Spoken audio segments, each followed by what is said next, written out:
ερωτήσεις για τη Χούντα. Απαντώ. Την περίοδο της Χούντας, της δικτατορίας, ποια ήταν η ηλικία σας? 34 ετών. Ποια ήταν η οικογενειακή σας κατάσταση? Σχεδόν αρίστη. Σε ποιο μέρος της Ελλάδας ζούσατε εκείνη την περίοδο? Στη Φυσιά. Ποια ήταν η οικονομική σας κατάσταση? Πολύ καλή. Με ποιους τρόπους και πώς αντιληφθήκατε την αλλαγή στο Σύνταγμα και τον ερχομό της Χούντας? Εξεπλάγει γιατί η Βουλή να μην είχε γίνει άνω κάτω να μην και αυτά, τσακωνόταν, παίζανε ξύλο, κάνανε αυτά και κάπως ήρεμα να μην το δέχτηκα. Αλλαγές στην καθημερινότητά σας, πώς λειτουργήσε η έλλειψη της δημοκρατίας και ο φόβος? Κοίτα, οι αλλαγές ήταν αυτές επειδή εγώ τραγουδούσα με την παρέα μου και αυτά, μας είχαν κόψει τα τραγούδια, δηλαδή δεν είχαν απαγορεύσει τη μετακίνηση με αργά το βράδυ. Αυτά. Και εμείς γυρίζαμε στους δρόμους και τραγουδούσαμε και μας κακοφάνηκε αυτό το πράγμα κάπως. Μας το στέρισαν. Αυτό εκεί στερηθήκαμε. Ναι. Υπήρχε κάποιο μέλος της οικογένειάς σας που βασανίστηκε, εξορίστηκε, θανατώθηκε από το καθεστώς? Όχι. Όχι. Γνωρίζετε ανθρώπους που τους ασκήθηκε βία από το καθεστώς αυτό? Ούτε. Τι θυμόσαστε σχετικά με την ελευθερία έκφρασης στα χρόνια αυτά?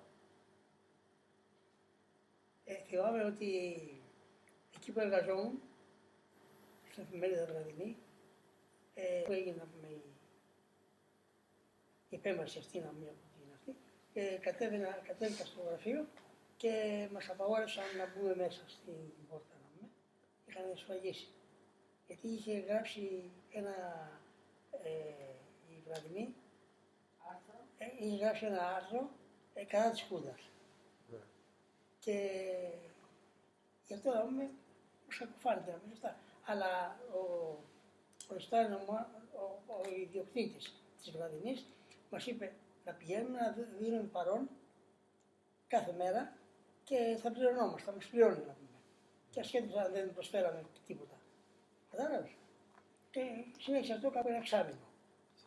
Μετά επέτρεψα να μου την εφημερίδα πάλι να εργαστεί. Αλλά εγώ θυμάμαι κάτι που λένε απ' έξω ότι στο Πολυτεχνείο μπήκαν τα τάγκς. Οι δημοσιογράφοι που είχαν πάει και φωτορεπόρτες εκεί δεν είδαν κάποιον νεκρό.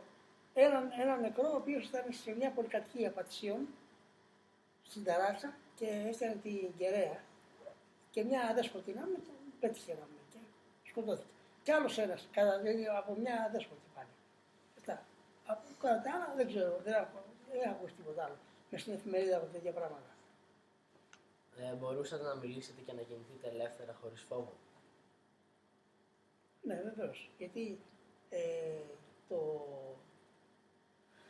όταν απαγόρευσαν να μετακινούνται κατά την ώρα της ησυχίας, μηχανάκια, όπως τώρα κινούνται να πούμε και δεν σέβονται και αυτά, τα είχαν απαγορεύσει. Και εγώ είχα πάρει να ορίσω και το Ελευθέρας. Μου είχαν δώσει Ελευθέρας, είχα ζητήσει από τον προϊστάμενό μου και έκανα μία αίτηση στην αστυνομία και το είχα αυτό και μετακινούμαι με την Βέσπα. Μετακινούμαι με την Βέσπα. Κατάλαβες, ελεύθερα. Ποια συναισθήματα κυριαρχούσαν?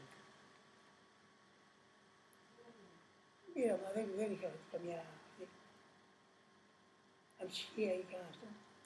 Με ποιους τρόπους καταφέρατε να επιβιώσετε και να αντιμετωπίσετε αυτή την κατάσταση στα χρόνια της δικτατορίας? Δεν με πείραξαν, πείραξαν αυτούς που πήγαν να τους κάνουν κακό.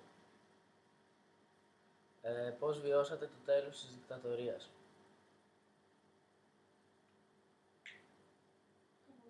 Κανονικά δεν είχα κάποια άλλη αυτή να με ανησυχία και αυτά. Εντάξει, φύγανε, υποτίθεται ότι πήγαν τα πράγματα στη θέση τους και θα άρχισε πάλι η Βουλή με καλό σημείο των πραγμάτων. Ποια συναισθήματα ήταν τα κυρίαρχα?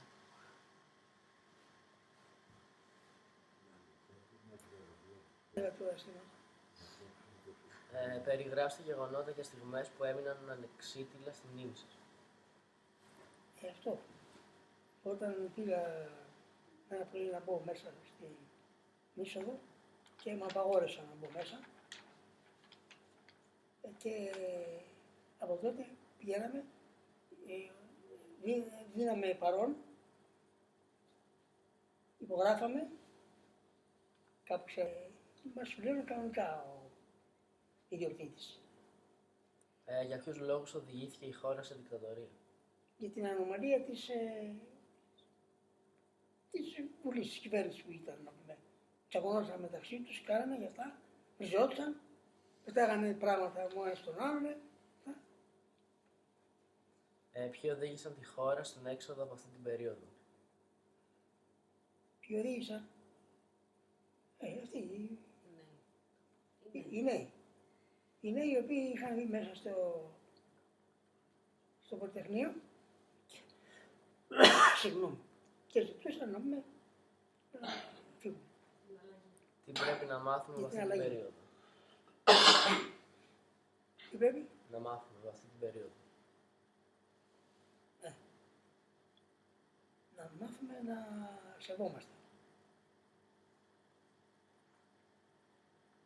Αυτά είναι. Ευχαριστούμε πολύ. Να είστε καλά. Αλλά-